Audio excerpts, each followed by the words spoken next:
The federal electric vehicle rebate program begins today. Many commending the move, but here in Alberta, long-term sales may stay stalled. CTV's Guarin reports.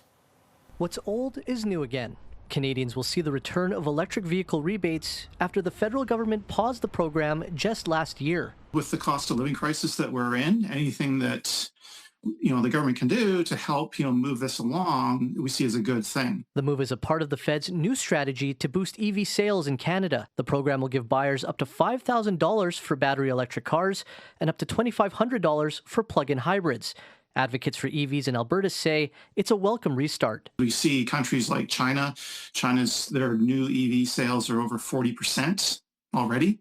For Norway, 90% of all electrical vehicle sales are EV.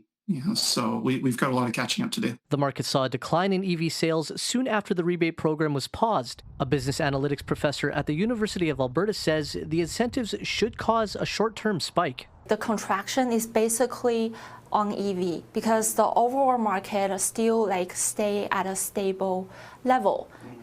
So we can tell that this is specifically because of the rebate, the pause, the removal of this program. But even with a rebate, there are still barriers to getting more EVs out on the roads, even more so here in the province.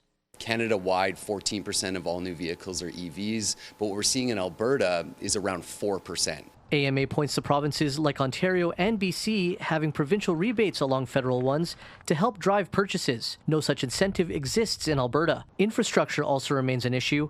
AMA says only around 1,500 charging stations exist province-wide.